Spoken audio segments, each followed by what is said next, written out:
I tell you what, it's not like the olden days. I'm Jake. I'm Rosie. And this is our podcast on the BBC's Look and Read collection of edutaining school programmes. Let me set a scene for you. I come into school, at primary school in year 3 and 4 for afternoon's work, and we get taken over to the block to watch a video. And I think, oh, thank God, we don't have to do any proper work this afternoon. We will just watch something which will take up most of the afternoon, and we'll come back and have like 20 minutes to do a quick activity, and then, thank God, we can go home. So I always have very fond memories of watching videos at school instead of doing proper work, and it seems to me it did usually used to happen in the afternoon to my class. Perhaps the teacher couldn't be bothered to do anything proper either. Look and Read wasn't designed by the BBC as some sort of afternoon school skive, and in many ways I suppose it isn't really. It's very entertaining and very educational. It's designed to help children with their reading and spelling, punctuation and grammar skills in an amusing and entertaining way, and certainly it does this, but Rosie was saying to me, and I think I agree, it didn't really teach us anything new when we were in year 3 and 4. It just kind of defined some spag rules in a new and fun way.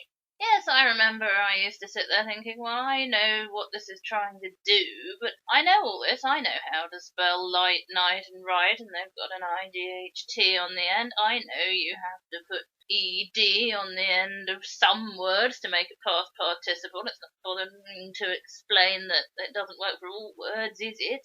And feeling rather contemptuous of the whole thing, but I did also quite enjoy it as a skive and as a way to be entertained. Yes, but I'm sure as an educational resource it was a great deal of benefit to some of the local children from the estate who didn't really listen when the teacher was talking and didn't understand as much about spag as we intelligent children did. But let's talk about some of the series, or all of them, that we watched at school. The first Look and Read series was aired in the early 70s, and the last Look and Read series was actually in 2004 on the CBBC channel. By the time Children's Telly had come off the regular BBCs pretty much altogether. And there are a lot of series that we don't know, and I think some of the more famous ones are the ones from the 70s. The Boy from Space is one that people know and remember if you look and read on the movie database or something.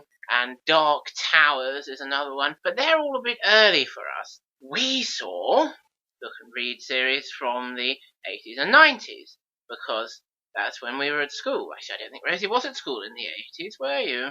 Quite. Such a young person she is, but I was. Was I at school for a couple of months in 1989? I think you started in 1990 because you were a late entry, being a summer birthday. And I started in 1988, being a late entry for a summer birthday. The first series that I saw, I know Rosie saw this one too, I think first, was Badger Girl. Yes, I saw that one first. Which was originally aired in the mid-80s, so I didn't see it on its first run, and I was in year 3 when we watched this. And it's about 3 city children from London coming down to Dartmoor in Devon and foiling some pony rustlers with the help of Stripey, the super badger. I'm not sure if it's got badger baiting in it as well. It should do if it doesn't. The pony rustlers are called Barker and Deal, I remember.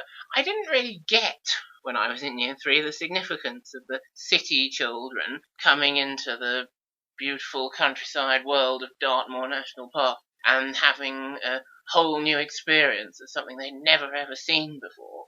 To me, it was just like going on holiday to Sussex, which we used to do all the time. But then, of course, they had more of an urban lifestyle than us, which I didn't realise at the time. To me, at the time, they were just children, rather than city children. But it does explain it in the theme tune once you stop and listen to it.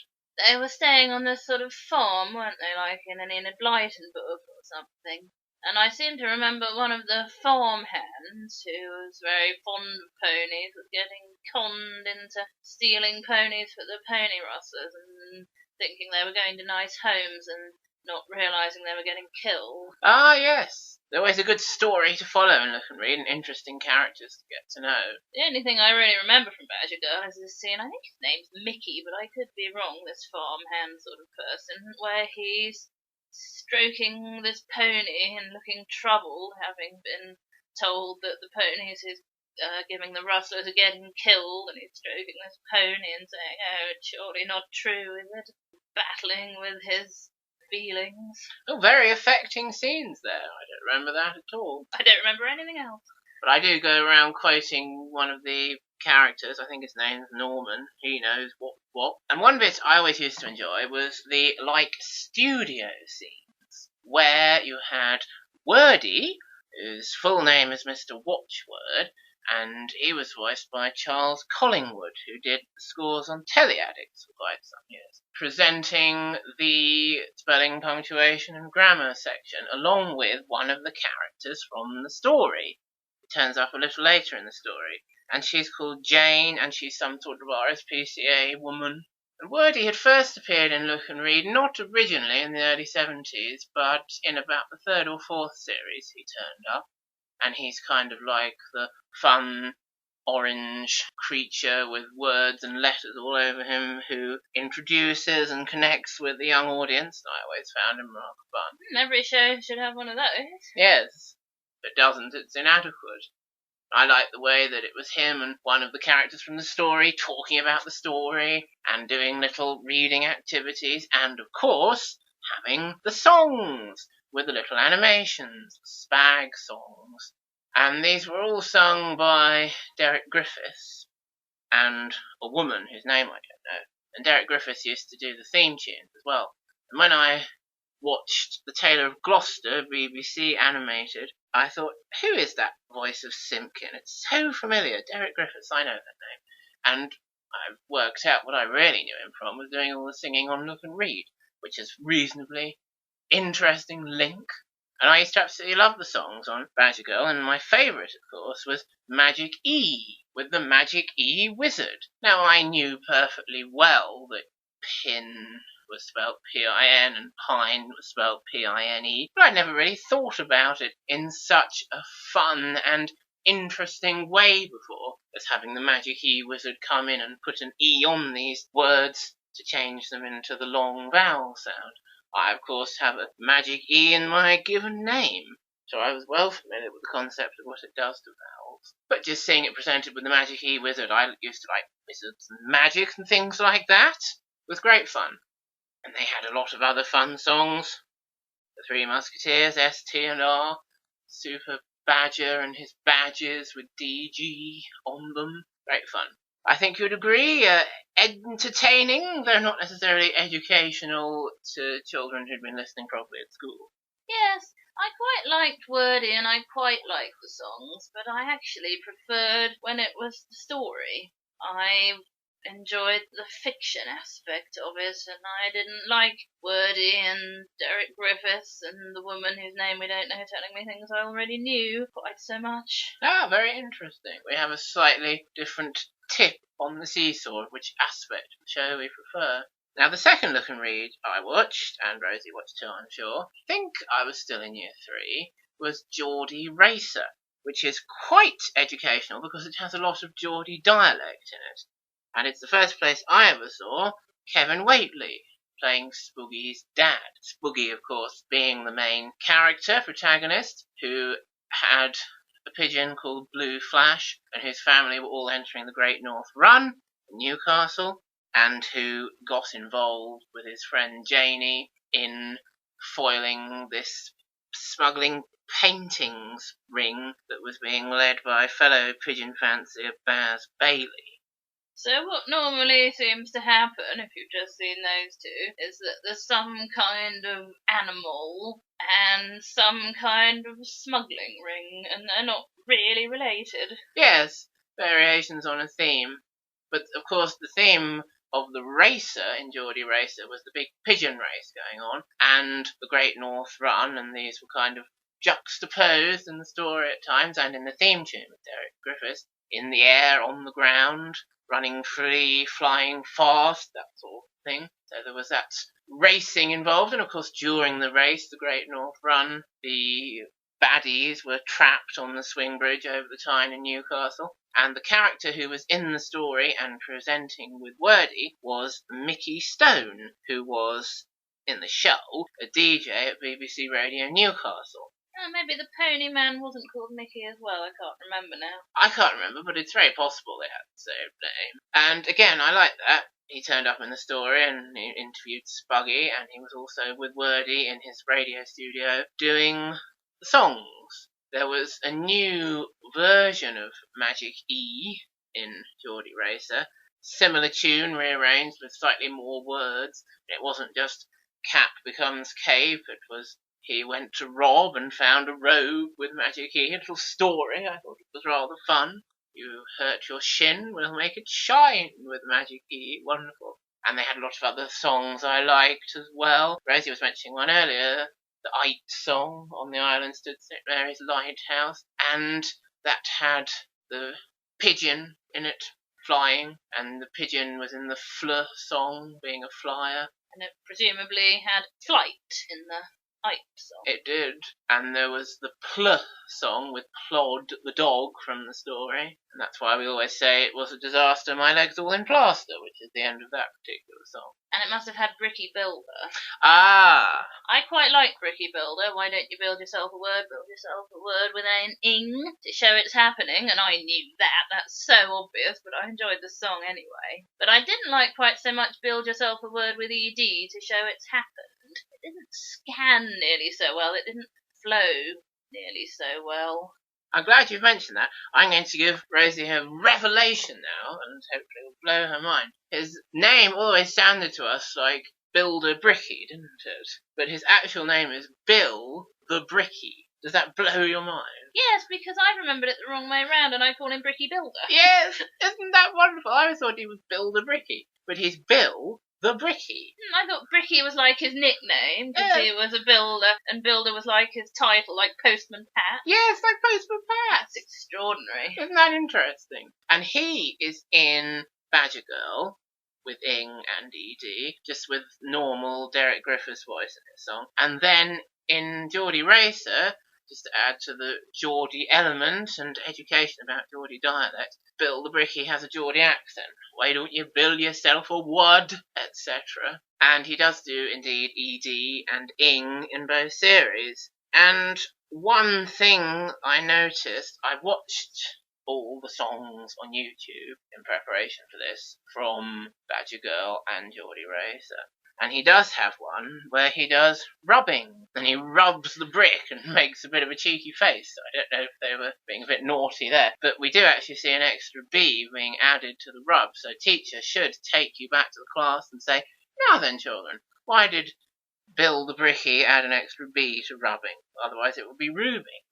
That's a stage on from Magic E, isn't it? They'd have to be quite intelligent to know why he did that. In the song in Geordie Racer, makes do a doer, they have a whole section of where you have to double the consonant, add and you're a winner, add and you're a spinner. I can't think of it anymore. Of course, that's got an E in it that could act as a Magic E, so that's easier to explain than why you need to do it for rub and rubbing. And there's another section in that song where you just have to add add and you're a driver as you go. It says add and you're a driver, but the two E's merge. Oh, I see. But they don't explain that on the screen. You have to rely on your teacher to go through that with you back in the classroom. Yes, well, teachers should do that sort of thing and clarify. They can't rely on the video for everything. Racer, that's another one. Add and you're a racer. But you have to remember to merge the two E's. So yeah, there's work for the teachers to do, but it is all in there. The teacher is halfway decent. Did you like the story in Geordie Racer? I don't remember. I mean, I think I quite liked all of them, but they're all better than doing schoolwork, weren't they? Yes, very much so. Baz Bailey's pigeon was called Perfect Lady. He wanted to steal Blue Flash and make them have babies, super racing pigeon babies, didn't he? So he was interested in that as well as painting smuggling. Paintings were all hidden in St Mary's Lighthouse, and yes, he did kidnap Blue Flash, and Janie found Blue Flash and was able to identify it from the leg ring. Yes, I think I quite liked it. I'll tell you what song we haven't mentioned, though, Dog Detective. Ah, Dog Detective is in Badger Girl doing inference. When a word is a mystery, look in front, look behind, have a go, have a guess, see if it makes sense, contextualise. And he does a bit of that in Geordie Racer as well. Very good character, Dog Detective, and children need to learn how to use him, don't they? Blooming kids now can't do it. When I was doing reading with this Year 1 class, as a student, in my spare time, there's this book called Jan's Anorak. Do you remember Jan's Anorak? No. This is a bit different, actually. It's slightly irrelevant, but they would be able to spell out Anorak if they were clever. And there's this picture of Jan standing there with this shabby coat on, looking at her coat, going, "Oh dear, it's broken." There is Jan needed a new anorak. They look at me and they say, "What's an anorak?" And I'm like, "Look at the picture." Yes, Dog Detective does rely on you having common sense and a decent vocabulary, actually. So maybe he's barking up the wrong tree, if you'll pardon the pun, with a lot of the audience. One more thing about Geordie Racer I always remember. Rather embarrassed just to myself. They explained how the pigeons are taken all the way from Newcastle in big lorries down to the south coast of England to Folkestone, and then they fly their big pigeon race from there and home back to Newcastle from there. And when I first saw the map, I thought, oh, that's a long way to run, isn't it? Buggy's family is going to run. I thought they were talking about the Great North Run, but no. It doesn't actually involve running all the way from Folkestone up to Newcastle. Wouldn't just be the North Run then, would it? No, I thought they were running north. It's the Great North Run. But no, it goes to South Shield, as we learned from that. Now, the third one we both watched, obviously at different times this would be. I was in Year 4 by this time, was Through the Dragon's Eye, which is very different in many ways from a lot of the other look and reads, certainly from Geordie Racer and Badger Girl. It has no wordy, although Charles Collingwood does get to join in and use his wordy voice to play the character Rhodey the mouse. And rather than being a realistic story that could happen in our world, it is an epic fantasy adventure, rather more like Nightmare or something like that. Now, at first when I watched Through the Dragon's Eye, I was a bit, oh, it's too different. Where's Wordy? Where's all the bit section with the songs? There's one song in most episodes of Through the Dragon's Eye about a certain letter group or something, and if there isn't a song, there's some sort of riddle to decipher instead. It's all integrated into the story, isn't it? And it's all integrated into the story, of course. Rhodey sings one of the songs, I seem to remember, the Ing song. That's right. Descending. Gosh, weren't we clever children in those days? Which we'll talk about that scene a little more in a bit, because it's a very good scene. But as I got into Through the Dragon's Eye, of course I started to realise, oh, I like this one very much. It's rather fantasy, it's rather exciting, it's rather good, it's rather well done. And I've always remembered it rather well. I wonder if Rosie will tell us what she remembers about Through the Dragon's Eye premise, and it'll probably be pretty much all there is to remember. I think I remember it very well. I can't remember why they need the Vita Core, but in this magical land there's this thing called the Vita Core which stops everybody from dying for some reason. And it's made up of shapes, and for some reason it's been destroyed, and most of the pieces are in this kind of house, and some of them, 3 of them, I can't remember, are scattered about the land. And what happens is 3 children come from our world into Pelamar, which is a magical land, and they have to help the characters from Pelamar rebuild the Vita Core, and they find out that some of the pieces are missing. They're saying, oh yeah, there are this many pieces, and then they count them, and it's like, oh no, there's some missing. We'll have to go on this epic quest and find them. And the 3 children are called Jenny, Scott, and Amanda. And the reason they needed it in the first place was to read the book, which tells you how to put the Vita Core together. So they decide that one of them can stay and do that, and the other 2 can go off with some of the characters and find the pieces, Vitons, by the way they're called. And what I did used to find annoying was that Scott clearly wanted to stay and read the book, and he was the best reader, and then they're going, oh, how do we decide who stays? Oh, well, we'll have to draw lots. You wouldn't do that in real life. You'd say, okay, does anyone want to stay and read the book? Oh, yes, I do, said Scott. And then they'd be like, oh, that's a good idea, you're the best reader. But no, they draw lots, and Jenny, who wants to go on the adventure and is crap at reading, has to stay behind. So I always thought that was a bit of a plot hole. And then Scott, Amanda, Gorwin the dragon, Boris, who's orange, goes with them. Morris, who's green, and Doris, who's purple, stay behind with Jenny. And Rhodey, who's a mouse, who's sometimes like a person in a mouse costume and sometimes an actual domestic white mouse, goes. And is that Rhodey's weaker state, the pet mouse? Yes. But he can morph into it when he needs to be small and stuff. And is that everybody who goes? Gorwin, Boris, and Rhodey, and Amanda and Scott? That's right. They go and they have to find these Vitons, which they can detect with Vita rods, which I actually mentioned when we were talking about finders keepers. And along the way, they find clues which are writing, so the children have to read. And by the way, no one in Pellamar can read. I don't think I mentioned that, because over the years we have forgotten how.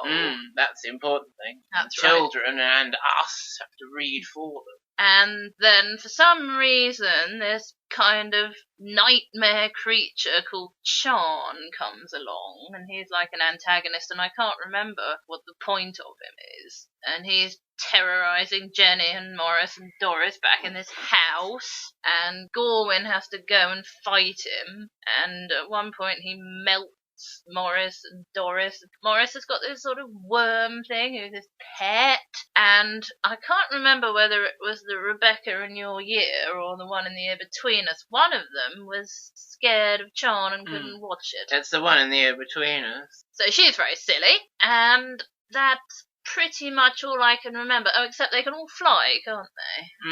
That's pretty much it, and it's pretty much what I would have remembered before I rewatched it on YouTube a couple of weeks ago. Of course, I did remember the name of Morris's caterpillar, Frog. Oh, yes, of course. And a link back to the old Dog Detective songs you've made me think of is with Jenny in the book, where she can't read Triangular Viton. Because Frog has eaten most of the word triangular. He keeps eating bits of the book. Oh, not because she's just thick. So she has to go for try words and see which one is going to work to be describing a Viton. I remember watching the first episode, and she's trying to read the book, and this is what made me think, what is she doing there? Why didn't Scott say? And she's reading Kylinder, and they're going, what's a Kylinder? And they work out that it's cylinder. That's right. So that's why whenever we're talking about cylinders, I call it a Kylinder. That's it. Doris helps Jenny infer what Kylinder must actually be by saying, oh, this Viton is a cylinder. That must be what it is. So it teaches us a lot there about reading and comprehending rather than just decoding.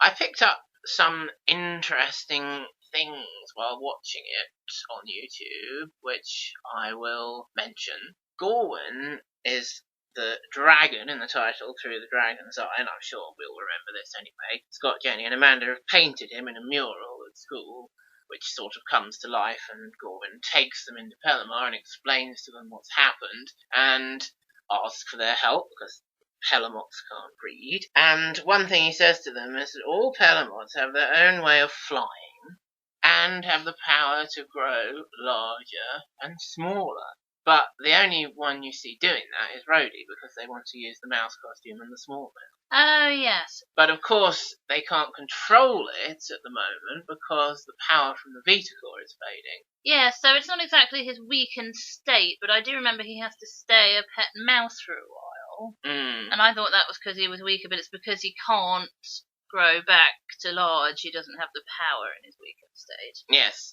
When he regains, he's had a good rest during the quest, he does grow again, and then deliberately shrinks again just before doing the Ing song when he has to go and pick up the Vita rod from the bottom of the pit. I remember Amanda always used to handle Yeah. And I do remember being very jealous of that because it was the time when I wasn't allowed a pet and I desperately wanted a pet and I was psychologically damaged by not being allowed one. And I used to see any child with an animal and think, I'm so jealous, I wish I could handle that animal. He would spend a lot of time in Amanda's pocket, Brody. But it was quite interesting that the keepers of the Vitacore, Doris, Boris, and Morris, I thought were being used as some kind of political satire. Now, at the beginning of the story, they're very unhelpful. And Gorwin takes the three children to the Vitacore house, and the keepers see them coming and shut the doors and won't let them in. And then Gorwin contacts Morris on his video phone. They all have a video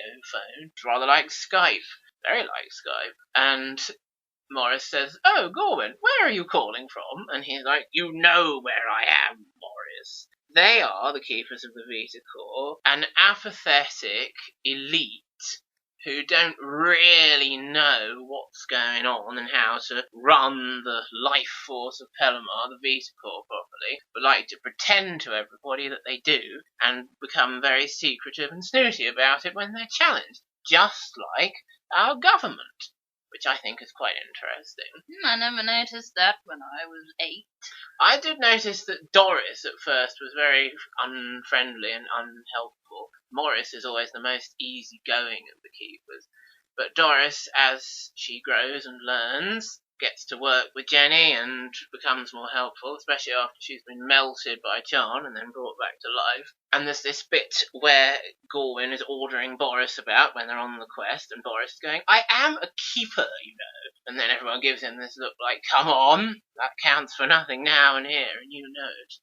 So I found that very interesting about the keepers. They are the uninformed, apathetic ruling class. And what really cements that is that the book of the Vitacore, which is kept in the Vitacore house, but none of them can read, of course, because Pelamox can't read, tells them how to care for and maintain the Vitacore so it doesn't explode. And Jenny's reading it, and she's reading, "Oh yes, you have to take the central cylinder and the sphere out and clean them regularly or the Vitacore will explode." But the keepers didn't know that. They've pretended to everyone that they knew how to read the book, but they didn't. And this is why the Vitacore has exploded and put Pellamar in danger, because of political ineptitude.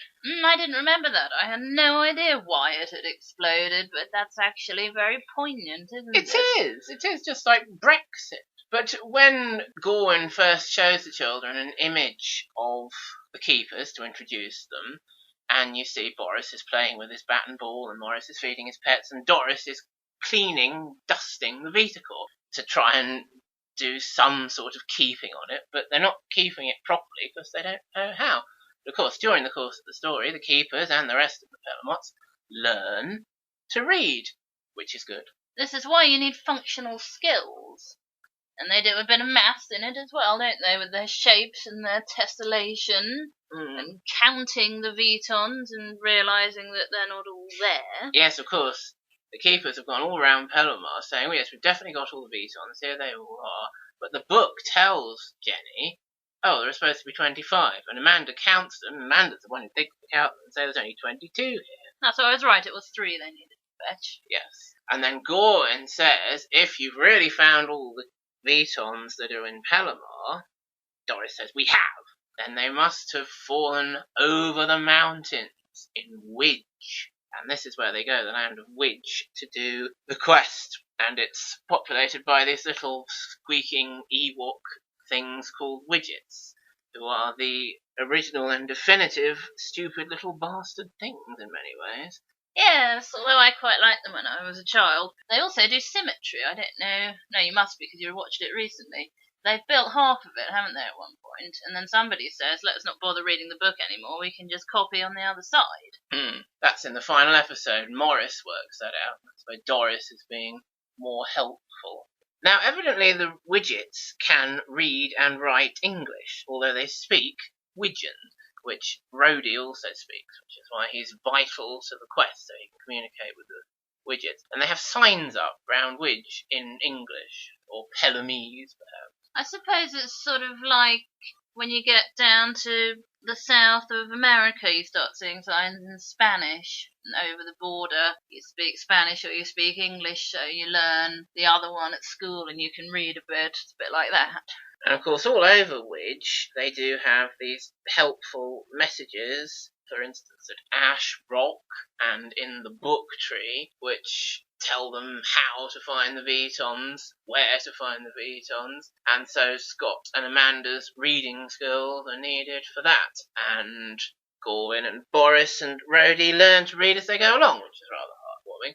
And in the meantime, Morris and Doris are learning to read with Jenny, I suppose. Yes. And the interesting thing about Chan, of course, is that he can't read either, being a renegade Pelamot who has at some point tried to take over Pelamar, and Gorwin has defeated him once. Gorwin says to him later, "I should never have let you go." Of course, he means live. It's getting quite hardcore. So what's he actually trying to do in the show, then? Well, Chan wants to recreate the Vita Core as planned, but then change the life-giving spell from power of good spread near and far to power of evil spread near and far. And originally I thought, well, Pelamar's already sort of evil and dying, but he wants Pelamar to survive, but every Pelamot will be evil and I will command them. So he wants to turn Pelamar into his evil kingdom, as it were. The problem being, of course, that he wants to avoid Gorwin while doing this, and he knows that the Vita Core can't be completed until Gorwin and the others bring back the 3 Vetons, which is a bit of a flaw in his plan. "You bring me the Vetons, Gorwin!" But Jenny, of course, warns everyone what's going on with her scarf that she gets Morris to knit, which says "Help Chan" on it. Not "Help Chan," but "Help Chan." And Chan doesn't know that it says "Help Chan" because he can't read. And he can't really recognise what writing is. Just like Voldemort can't really recognise the power of love, Chan can't recognise the power of words, you see. Teaches us something there. Amanda's quite clever, and they're looking at the scarf on Boris's video phone, and Amanda's going, "Oh, I like the pattern. Did you design it yourself?" And Jenny's going, "Yes, I did." And then Scott and Amanda are like, "What does it mean?" "What does she mean, help Chan?" She's gone mad. And then Boris and Rhodey and Gorwin are like, "Oh, Chan." So there we are, the power of words. And let's say now, it's very like Aslan. Gorwin is very like Aslan when he's gone back and defeated Chan by burning him to death, and then he goes and breathes life into the puddles of the people and pets that Chan has melted. Yes, why does he get to do that? Is he God? Well, in many ways he is. He says there are other mythical creature Pelamot sort of thing, but he obviously has some sort of power of life over the other Pelamots. But then, of course, he starts to fade after using all his energy to bring Morris and Doris and Frog and the other pets back to life, and so he has to stand there fading in the corner for an episode and a half until the Vita Core is completed. But that's quite well done and exciting as well. I also found quite interesting the very individual characters of Scott and Amanda, and Jenny to some extent, but she was less interesting because she was stuck back at the Vita Core house, although she showed resourcefulness with her scarf, didn't she? Mm-hmm. But Amanda was very can-do, as we say about Eleanor the Chipmunk, and very much driving everyone to carry on and do your best and not give up. But then when it came to thinking, solving riddles, solving clues, thinking about inferring meaning into things, she started to fall apart, and she has to solve this riddle that's telling her to turn the light off in the book tree in order to see the Veton. She's like, "Oh, I can't do it. And she has to have Boris coming into his own here, getting out of his frame of mind of, "Ooh, I'm a keeper, I'm better than you," to help her talk through the riddle. Whereas Scott is sort of the other way round. He gets a bit sulky at times about doing the quest. I remember him being a bit reluctant, and that's why he wants to stay in the Vita Core house, because he can't really be asked to go off and do the quest. But I do maintain that that would have been a good idea, because he can read the book better than Jenny. I'm not holding her hand. Oh, yes. But then when Scott does come into his own, it's with clue solving. Apparently he's a keen gamer, adventure book reader, and he enjoys inferring meaning into the message from Ash Rock and filling in the missing words. And solving the clues so they can move on and do what needs to be done. So Amanda's kind of the driving force, and Scott is the reading and inferring brain. So they make a pretty good team in that way. Yes, I suppose it's a good thing he didn't stay behind in the house then. Yes, I think he's better at inference than Jenny. I always thought between them with their reading, Amanda and Jenny could have solved the clues, but perhaps they couldn't. Maybe Amanda should have stayed in the house, but then they wouldn't have had a driving force on the adventure, would they? There's no ideal answer, it's true.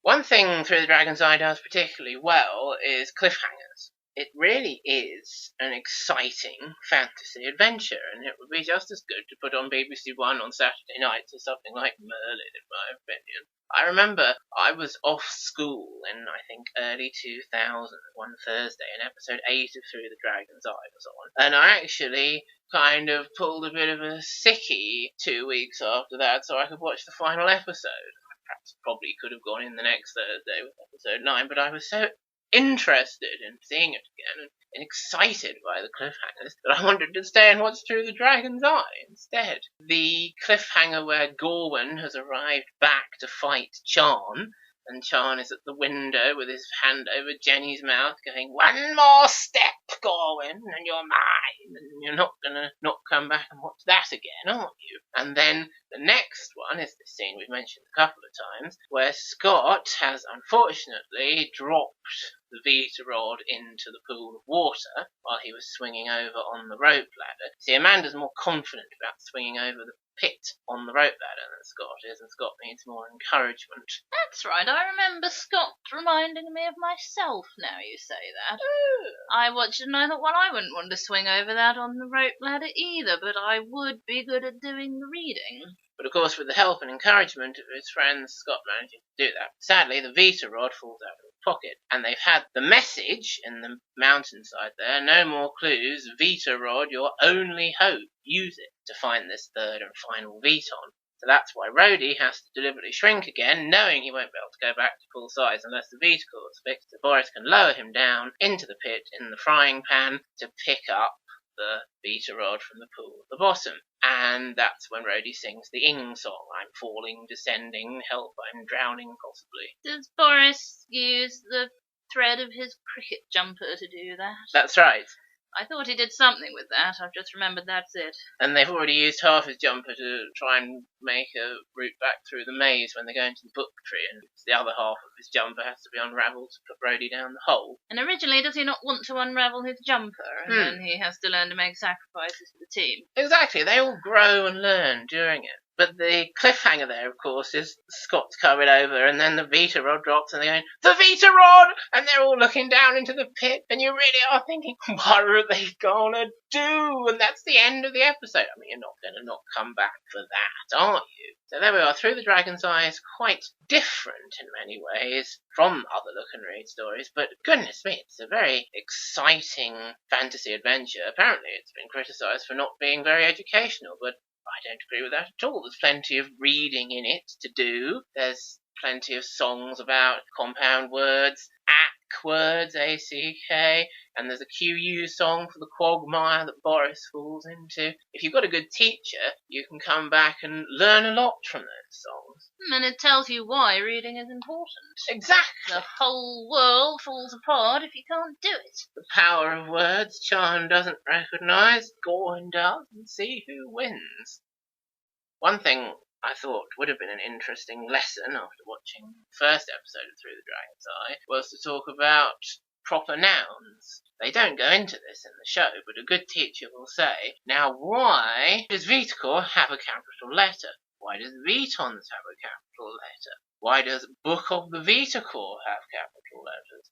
When Scott is writing his notes and writes book with a capital B and keepers with a capital K, even though he doesn't mention the Vitacore, why are those still proper nouns?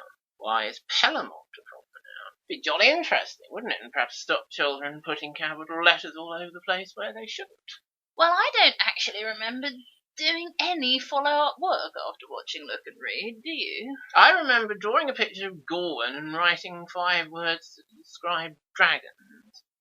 Well, that's not building on what you've learned, is it? No, it's not really. I don't think my Year 4 teacher got the best learning experience out of Through the Dragon's Eye at all. We've talked about that for a long time because I think it is the best and most interesting look and read. Now I will tell you the fourth and final look and read that I watched, Rosie did not watch, which was Sky Hunter, or more specifically, Sky Hunter 2, which was dated 1992, so it must have been brand new when I watched it in year 4. And it's the last ever appearance of Wordy, very interestingly. So he's missing from the last 12 years of look and read. And what it is a rehash of the Sky Hunter series from 1978. Which is why the Sky Hunter series from 1992 is called Sky Hunter 2. And it involves playing out the story exactly as it was, which is about Jackie, Butch and Trevor foiling Geoffrey Baildon, as Mr. Trim, the antique shopkeeper, from stealing peregrine falcon eggs, or fencing peregrine falcon eggs. He's fencing them through the antique shop. So that's sort of like smuggling too. Well, it's smuggling as well, with an animal, of course, the peregrine falcon. At least the falcon's got to do with the smuggling, unlike the other two smuggling storylines. Yes. And there's all canal stuff in it. And originally, in 1978, this did have Wordy and a presenter. But in 1992, Wordy's come along to do a new bit with 3 new presenters, which is the grown-up Jackie, Butch and Trevor, 14 years older than they are in the 70s version.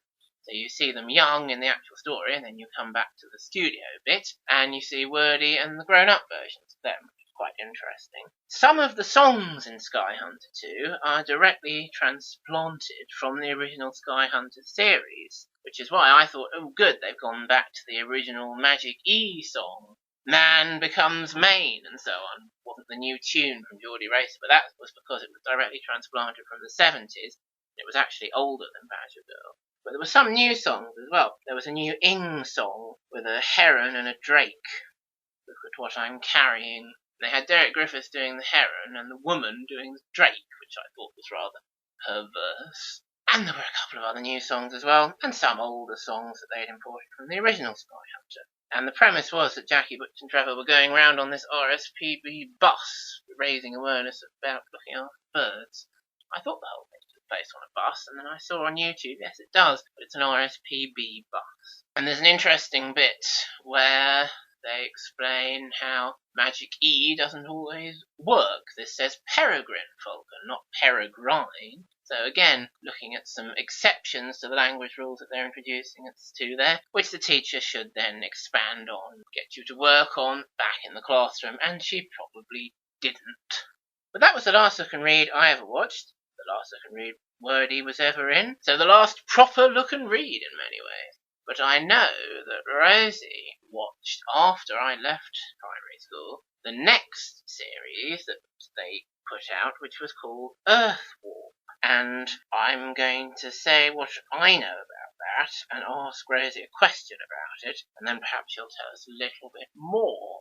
What I know about it is that it had an alien called Ollie, and it was about environmental awareness, saving the planet some way. And the question I have to ask Rosie is, was Ellie Bevan in it? Yes. I thought so. She was one of the children. There were 2 girls who went around together, and I think there was a boy, but I can't remember why he didn't go around with them all the time, or if he was even there. I don't remember it that well, so I'm not going to be able to explain it very well. But yes, it's about environment, pollution, save the creatures, save the trees, save the land and save the seas. The bit I remember the most is Ellie Bevan and her friend discovering Ollie, whose spaceship has landed in the sea, and he's remarking on how disgusting and polluted the sea is. And the antagonist is some kind of Mr. Burns sort of thing, who makes money from waste disposal and dumps it all in the sea. And there's an episode of The Simpsons where Mr. Burns is doing something like that, isn't there? Yeah. And I really can't remember what the jeopardy is, what's going to happen if they don't stop the man, apart from obviously the sea's going to get polluted and all the fish will die, but I think there was going to be some kind of cataclysmic event. It might have been, now that I think about it, that Ollie wouldn't be able to get home again in his spaceship. Yes, that's it. For some reason, they had to stop this man doing pollution so that Ollie's spaceship would take him home. I think that's it. Did it have songs Yes. in the story, like Through the Dragon's Eye? No. Ah. It had a character with wordy kind of segment, except it wasn't wordy. Oh, they'd actually replaced him rather than just not used his whole concept. Yes, it was a sort of flying blue space helmet sort of thing, which I didn't like at all, and I think it was a very early CG effect. Well, it'd be about that right time, wouldn't it, the mid-90s? I don't remember who it talked to, but it was someone from the story, and they were in, I don't know, a hotel or something. There was a hotel in the story. It was a sort of seaside hotel, and it was polluting the sea, so it wasn't nice. They did the same sort of thing. They talked about the story, and they showed us songs with spellings in them. But I can't really remember what they were, except there was one that began, I'm Ellie, the sister of Ollie, and I think she was teaching us about IE. Well, it does sound edutaining and relevant, that series, so I'm sure it was a good one as well. I do remember enjoying it at the time, but like Badger Girl and Geordie Racer, I don't really remember it very well, but I do remember Through the Dragon's Eye very well, which proves it's the most engaging. It is. It's very engaging, very memorable, very exciting. I think criticism of it not being educational enough and being too different is very harsh and wrong. It was interesting to see, sitting here where we're sitting now, which means nothing to you as a concept, bits of newer look and read up to 2004. There was one called Captain Crimson, which is a sort of living comic book superhero. I remember seeing a song once about words that sound the same and look the same but with different meanings. I thought, oh yes, they're still doing it to an extent. But I guess it petered out in 2004. But I think it's educated and entertained a great many children over the 30 or so years that it was around, and allowed us to have a good Skype off school for 25 minutes as well. And I think it has a lot of value as a BBC Schools programme, as a programme in its own right, and I remember it fondly and quote bits of it, reference bits of it to this day. And so I'll always remember Look and Read with fondness. So there, our Look and Read podcast comes to an end. But do join us again next time for another podcast. I wonder what it will be about. It will be about Round the Twist. Ah, good idea. So do join us for that, if you wish. Until then, good night out there. Whatever you are.